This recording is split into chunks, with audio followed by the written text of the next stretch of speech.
These are the top 20 fantasy standalones of all time. Fantasy series are considered the best go-to reading experience, but I don't believe it. I watched more than 20 booktubers top fantasy lists or nearly 10 hours of bookish content to try to understand which are the best fantasy standalones. A total of 240 books were mentioned, and now I have the ultimate list of fantasy standalones you should read according to Booktube. Except, I also asked readers like you and some expert booktubers to help me craft the ultimate standalone list of all time. But first, how did I do that? I selected more than 20 fantasy booktubers that I believe are core to the bookish community, and I went through their top favorite books. For each of those books mentioned, I gave them points based on the ranking on the position that booktuber mentioned them. If it was top 1, it was 10 points, and if it was top 10, then just 1 point. But there were also a lot of booktubers that just did not rank them, and I structured all of those books with 5 points. There are some caveats that you also need to take into consideration while looking at this list. First,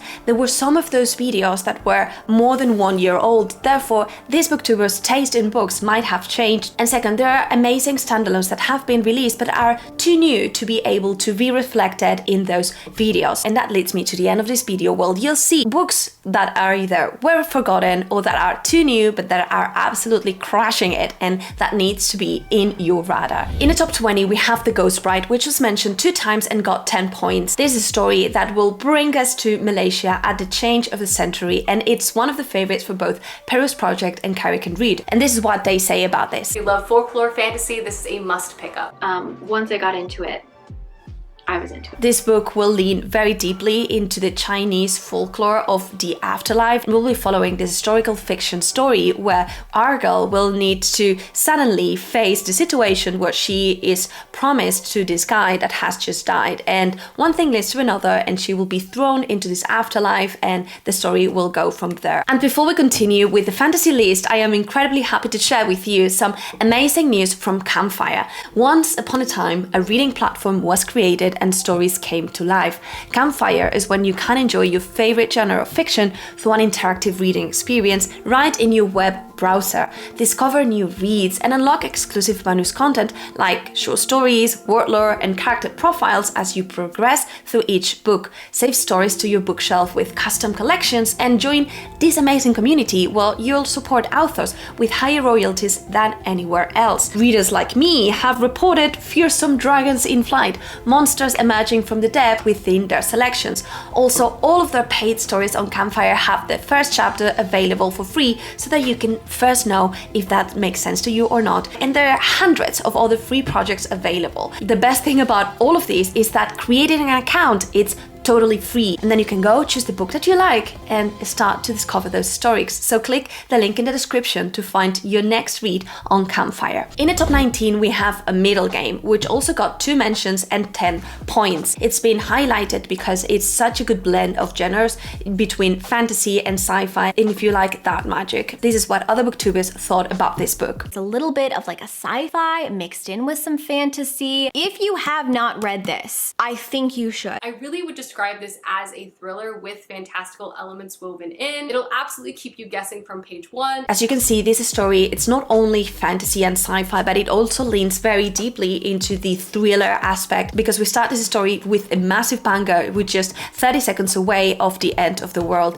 This is a story about a man that is trying to create gods, and he has created Roger and Dodger. One is gifted with math and the other one is really gifted with words, and they are trying to figure out their role in this world. It was unfortunately not the best one for me. I thought it was too complex at times, and it ended in such a way that it just, my mind was blown, but at the same time I was not really sure if I understood the story properly. Let's move to top 18, which is Circe by Madeline Miller. 3 mentions and a total of 10.5 points. The Song of Achilles, also by the same author, it's very popular, and actually this was one of the points that I discussed with Patrick, because the Song of Achilles did not made it into this list. Definitely Circe leans more towards that fantasy side where you follow this main character Circe and you have a great depiction of her story. You will follow her throughout the whole life, but also Song of Achilles is such a beautiful prose, and in Patrick's opinion it's even better. Circe was definitely one of the best books that I read last year. It just had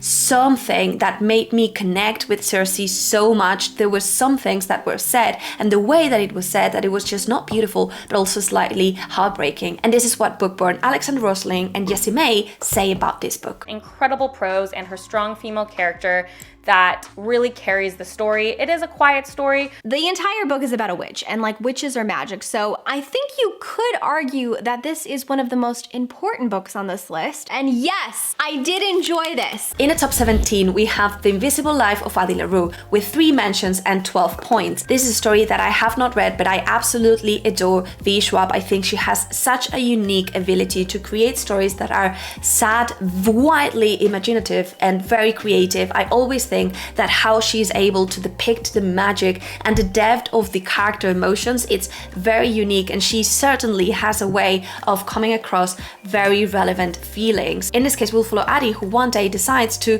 create a pact with a demon so that she can live forever. But there's a curse, which implies that she's not going to be remembered by anyone until one day she is remembered by someone. It deals with loneliness, with changing of time, and it's a story that our one and only Library of a Viking really enjoyed. So this is actually the only V. Schwab book I read, but I just loved it. The prose is supposed to be beautiful and incredibly gripping, as Books with Brittany let us know. I didn't know I could be affected by words revolving around these subjects as much as I was. In the top 16, with 2 mentions but 13 points, we have Dress of the Emerald Sea by Brandon Sanderson. This was the first secret project of Sanderson here, and I'm very surprised to see one of these books in this list just because it is fairly new, so there's double win for this book. This story is told under the point of view of Hoyt, which makes it slightly whimsical, very funny, lighthearted, and in essence, it's a cozy story that it's very easy to read. It revolves around pirates, and it's kind of like a retelling, a switch done to The Princess Bride, where Argyle will decide to go and find her love, who has been kidnapped. It's one of the favorites from Jay from Capturing Words, same as Jessie May. But if I had to pick just one Sanderland standalone novel, I would have to go with Dress of the Emerald Sea. Is a favorite of all time for me. It was so much fun, super cool world, it was super cool magic. In the top 15, we have one of my favorite standalones of all time. I cannot be happier that this is here, and that is Guns of the Dawn by Adrian Tchaikovsky. It got 2 mentions, but 14 points, which is a testament that this is a favorite for a lot of different booktubers. In this case, we have very high praise from Library of Alexandria, especially with our main character, who I adored. And our main character, Emily Marshwick, is one of the best fantasy heroines, certainly, that I've read this year. This story called me since the very beginning. I knew when I was barely 10 pages in that this was phenomenal and that it was going to be one of my favorite books of last year, which in fact it was. It is not just that you have this amazing blend of Pride and Prejudice plus war, and you have these different kind of timelines that are blended together, these passion, these enemies to something, but also the war, how it's depicted, how our character makes decision. It's just one of the best things that you can read, and Jessie May also thinks so. It was so good. I love that book so much. A perfect standalone.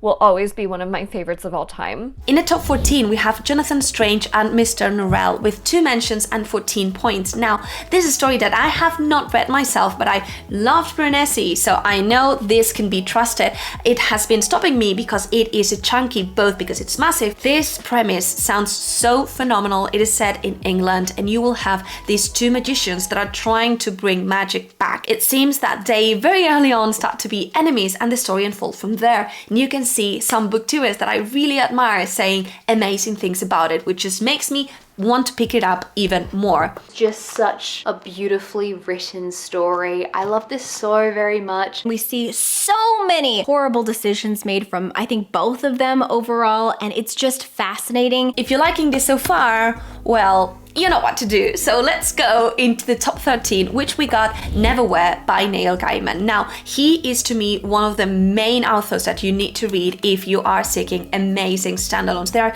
so many great stories out there that he has written. All of them have this magical, whimsical vibe. You will be surprised by the magic, but also how dark things are, but just in such a very beautiful way. In this case, we have Neverwhere. It's mentioned 3 times and it got a total of 14 points. This is particularly not my favorite favorite story of him. It was one of his first, but the premise and the villains are what really take this story and make it an unforgettable story. There's the main London and there's the underneath London, and it's a story for those that fall through the cracks. We will follow our main character who just one day crosses the path that he should not, and he falls into that London, and the story unfolds from there. Again, the characters, the villains, and the magic underneath was so interesting. They were so savage, and there was something raw that really grabbed my attention. And I'm not the only one, because this is also one of Peruse Project's favorite stories, as well as Christie and John's. This is by far and away one of my personal favorite Gaiman novels, and I feel like is a perfect standalone fantasy novel, and it's not even that long. I think this story is a wonderful love letter to London. In the top 12 we have KKE, 3 mentions and 14 points. This was one of the best books that I read last year. It really surprised me. It was very emotional. I was not compelled initially about a story where I knew I was going to follow the same character throughout her whole life. It felt really autobiographic. This story is a retelling of an Indian myth, and just seeing how this villain is getting to be that character, I was completely sold through this story, both by Elliot Brooks and This Story Ain't Over. The descriptions about this book really touched me. She has such a quiet strength. She has so much compassion for the world. She wants to do so much good, and I think she is a very realistically portrayed character. I've talked about this book so many times this year for good reason, because I honestly love it so much with my entire heart, because it touched me in a way that I honestly didn't expect. I must say that I teared up a little bit while reading this story. In the top 11, a Booktube dear, and it is Priory of the Orange Tree, 2 mentions and 15 points. This is a story that follows different perspectives, and it has a massive scope. It is certainly epic, and it is beautiful. The prose, it has something that will grip you. I am very bad at imagining and visualizing stuff that I read, but with this book, there was an exception. I was able to see it all. It's not one of my favorites because I was not able to really connect with the characters, and I thought like 85% of this book was perfection, but the end was developed too quickly. However, there are so many die-hard fans for this book, and I can really see why. It's a story about an emerging war and what you need to do or not in order to fight it. It is a beautiful high fantasy retelling of the myth of St. George and the Dragon. I don't even have words for how much I love this book. It is so freaking phenomenal. It's everything that I love.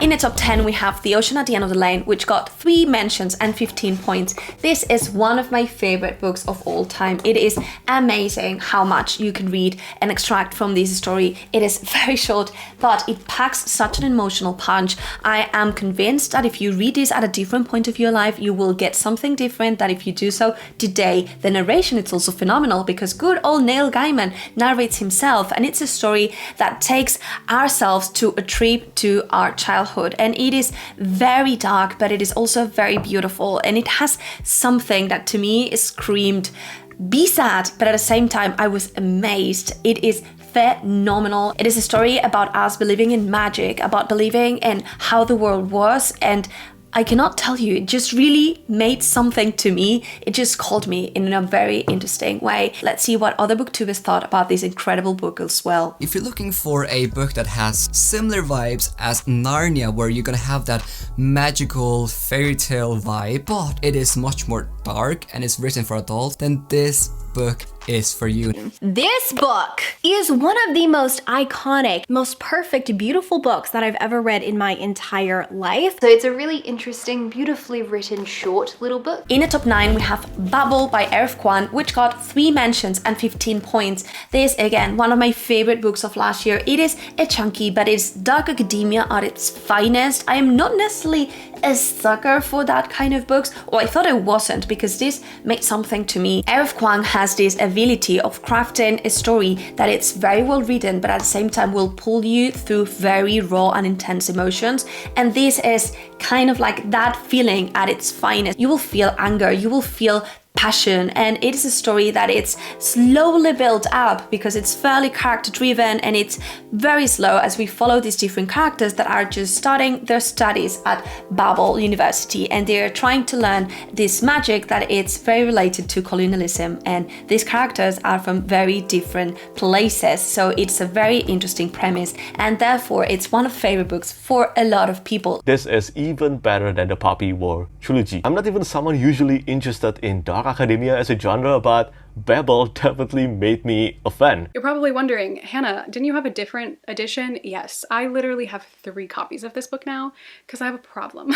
This book, so well researched and well thought out and just so well written as well. In the top 8 we have the 10,000 Doors of January, which got 3 mentions and 17 points, so we are already getting high up to the point, and we are seeing here a story that it's very lyrical, and it's kind of like a story within a story. We'll follow this girl that will find herself finding these different doors and traveling to other places. It seems that it is very, very beautiful, and this is what other booktubers has to say about this. It was just the way it was written really took my breath away. I think it is an ode to writing and also fantasy, and I just loved it so much. I particularly had not read it yet, but I am very curious to see what is it, because it screams to me the perfect blend of Piranesi plus maybe the Starless Sea, which I got a little bit of problems, but I can see myself really liking this concept. In the top 7 we have The House in the Cerulean Sea, which got 4 mentions and 18.5 points,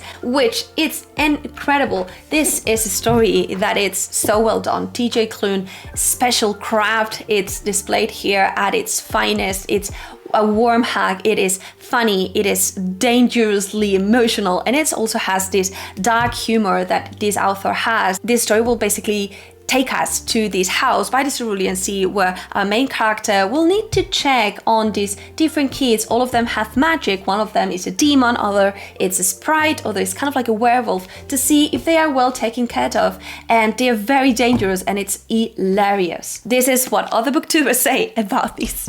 It's funny and heartwarming and heartbreaking. It definitely made me tear up a little bit, and I feel like it would make most people tear up a little bit, and it's just such a beautiful story. TJ Klune created this, and essentially what he created was a warm hug. If you don't think you need a warm hug right now, I'd beg to differ, because I feel like everyone could use a warm hug. In the top 6 we have The Starless Sea, which got 3 mentions and 20 points. This is an intense book that I cannot only describe a story within a story. It has this beautiful, almost wintry setting. It is almost dark academia, and it is really something that if you like to read about magic and you want to feel that magic, this is a story for you.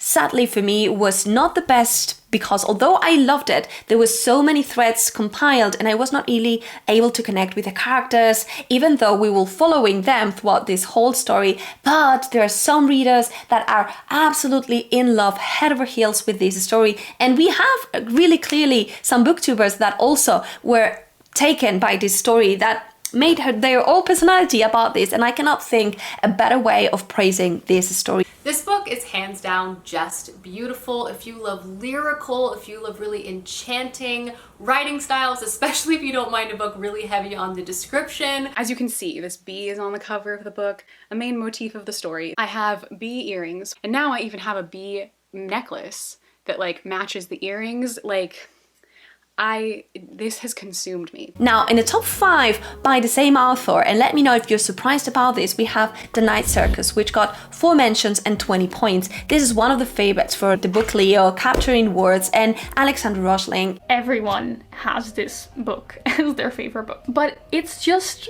really worth the hype. Just in concept alone of a circus that arrives without warning is just so iconic. This is a book that I think attracts readers who just want to feel magic in some way. In here, we will follow this story about these 2 magicians, and it's basically kind of like a fight. The great thing though is that this story, not much about the plot, but all about the vibes, about being a viewer in this circus and all the magic that revolves around us. It seems that it is that beautiful, and I cannot wait to read this. I feel that even if The Starless Sea was not for me, I'm really hopeful that this one will made it. Now, in the top 4, we have one of my favorites, which is Piranesi, which got 5 mentions and 20.5 points.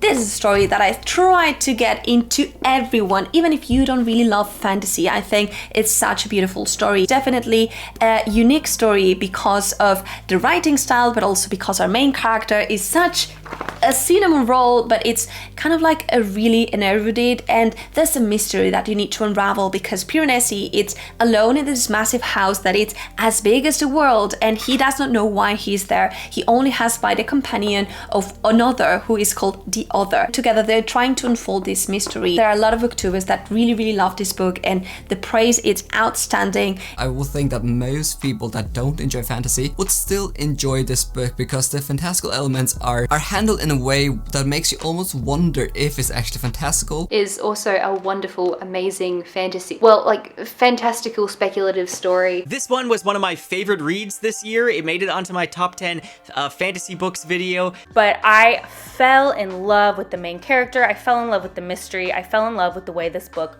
was written. It is so beautiful and it really stuck with me for a lot of time. Also one of my favorites. In the top 3, we have Warbreaker by Brando Sandel. 5 mentions, 23.5 points. Now I know that a lot of you will say that we have potentially book 2. Yes, but we don't have that yet, and it really works nonetheless as a standalone. So I'm taking it here because also was mentioned by a lot of booktubers to being their favorite. In here we'll have one of the best magic systems that I read. It is beautifully done, and we have a slightly whimsical touch. It is not lighthearted, but it's definitely funny at points. It is adventurous. It has a little bit of romance and a great relationship between two sisters, which I feel is something that we don't read as much. Let's see what other booktubers need to see about this. It does connect into the overall Cosmere, so I feel like this is an absolute must read, can't skip. One of my favorite Brandon Sanderson books of all time. Of all of Sanderson's Cosmere books, I would say this one is the most fun and entertaining. And the magic system that involves color is, as always, fascinating and intricate. Unpopular opinion, but this is my favorite Sanderson. In the top 2, we have Spinning Silver, which got 7 mentions and 31.5 points.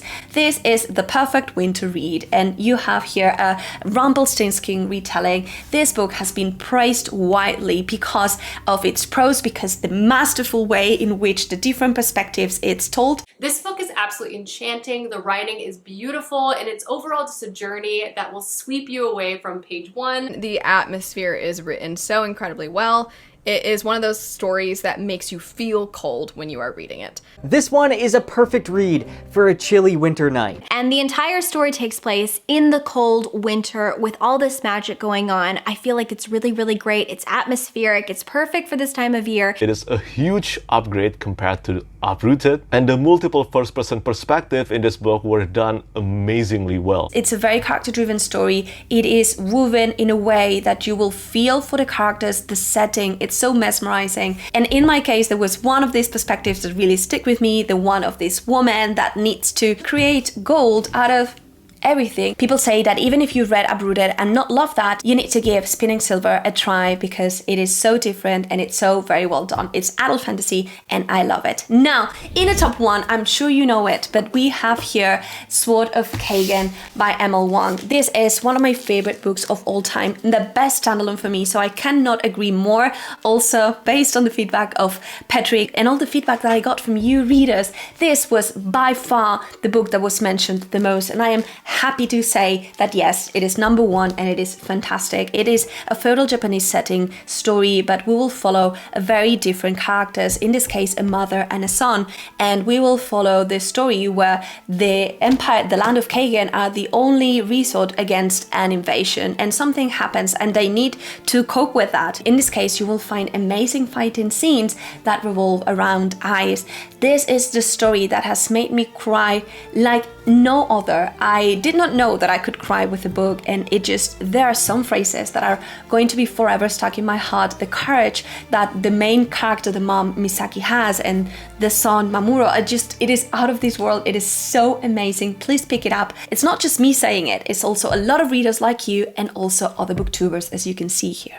Probably the most talked about fantasy standalone on Booktube. I'm not kidding when I say this book is emotional, it's gruesome. The middle chunk of the book is one of the most impactful things I have ever read. If only I knew what I was missing out on. It's still my favorite standalone book of all time. And it's not only that, this is also the best self-published fantasy book that I've read. Definitely one of the standalones that actually is capital F fantasy. Now is the moment when you discover which books other readers like you and also Patrick Leo mentioned that were not in this list. Because out of those 59 books that I gathered in this way, there were especially 5 that did not made it into the original list but was mentioned by a lot. In the 5th position, we have no other than Legends and Lattes by Travis Baldree. When I started the research, I was expecting Legends and Lattes to be easily in the top 5, so I was really surprised when I saw that this didn't even made it into the top 20 list. However, this is the perfect palette cleanser. It is very cozy, and I reckon it has created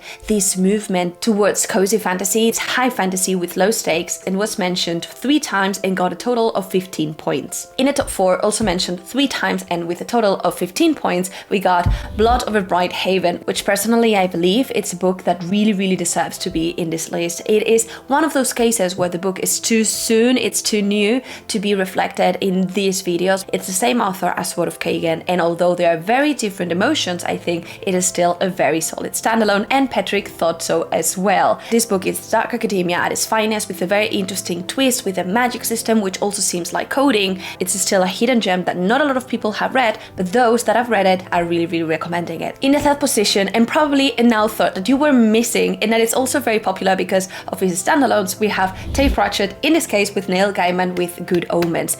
Now, I know a lot of you love Terry Pratchett and Discworld, and there's a lot of books from here that you can read as standalones and that you can really enjoy. Now, Good Omens, it's a very funny and satiric story. Well, you have kind of like the laugh out of fantasy, have the perfect tropes of, you know, fighting the good versus evil, and here you have the end of the world. I really enjoyed this story, and I bet that you're going to do so as well. In the top 2, probably another author that you were missing, we have The Lions of Al-Razan by Guy Gabriel Kay. Tigana by the same author was also mentioned a lot of times, but in the end this book was mentioned the most, and this book was recommended mainly for the world building and the rich elements that you can have with both the characters and the political setting. In the top 1, maybe you were expecting this, but we have The Hobbit. These appear in all these different sources, and I guess it's both due to the adventurous tone, the very charming cast of characters, and because it is a classic. Okay, and now you have the complete 25 best standalones of all time. Let me know down below in the comments if you like this. I will link in the description all the research that I made so that you can check that out. And thank you so much to my Patreons who joined the Inkworthy Society, a very comfy place where we have reading challenges and we are on a mission to keep the book spirits alive by reading.